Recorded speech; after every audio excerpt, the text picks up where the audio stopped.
Here is a quick review on the new DVD, The King of Arcades.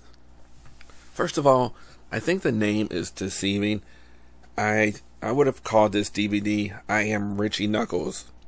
It's mostly about him and not all about his arcade. I also own all the other arcade DVDs like King of Kong, Chasing Ghosts, Space Invaders, High Score, Special and Lit, Once Upon Atari, Tilt, This Old Pinball. That's 8 DVDs in that series. Life After Death series, and a few others.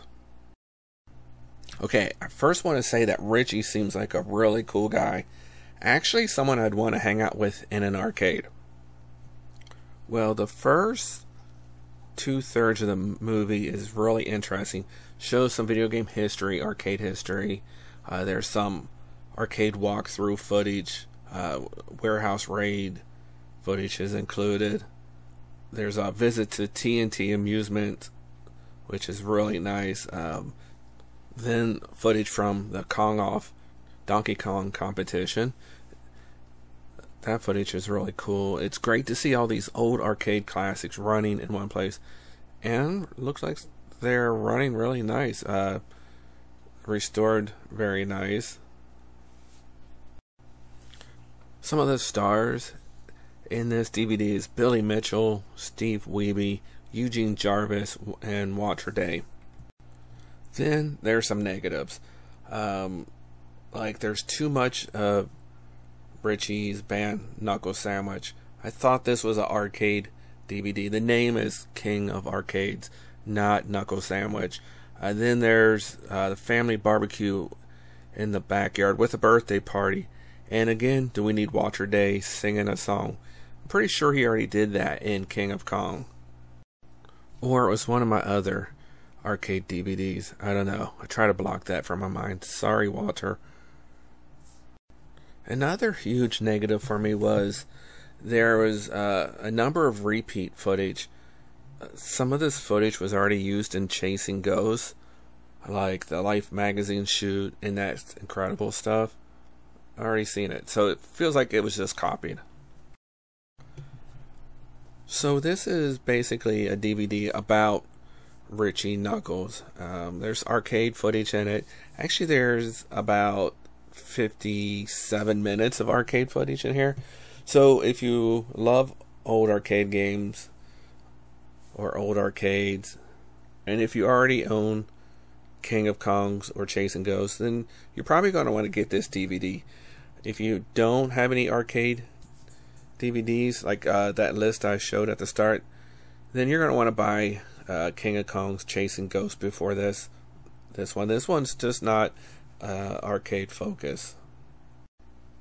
But to be fair, Richie posted on the KLOV forums that the title is misleading, for a lack of a better one. He never claimed to be the king of anything. It's a false misconception. He didn't make the movie. He was just followed by a film crew for almost 3 years, and he had no input on the final cut.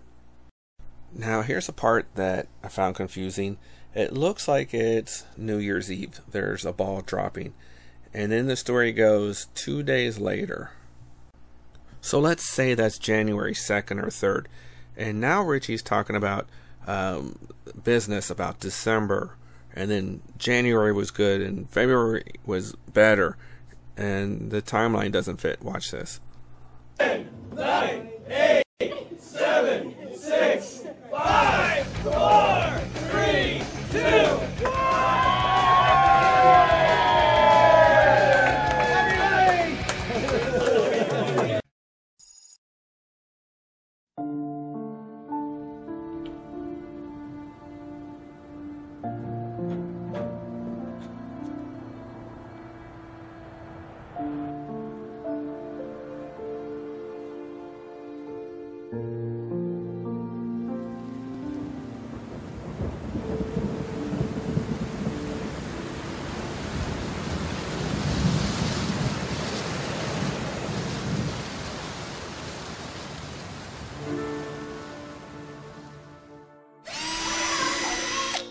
What happened? You don't want to know, Faithy. You don't want to know. We had a very good Christmas, and then January came, and I'm like, all right, how are we going to weather this January? Well, January came, and we beat December. February came, and we doubled January. You're looking at a $70,000 pickup truck. I started acting, I was like, Bow, the king of arcade sales. You know when Public Enemy says, don't believe the hype? Well, I believe the hype. And I started just playing. I started playing games. I got a world record on Stalker. I got a world record on Phoenix. I got a world record on 6 different titles. I forgot that this is a business. I was just sitting on our savings. Well, maybe that wasn't New Year's. Anyways, let's wrap this up. I was going to rate this, but I've decided not to put a rating like 3 out of 5s. I already said the positives, the negatives, and let you decide if you want to buy this DVD or not. Please post your comments below. I know all you diehard arcade people are going to think this is the best thing since bread and butter. And after I've watched this 3 times now, it's not too bad.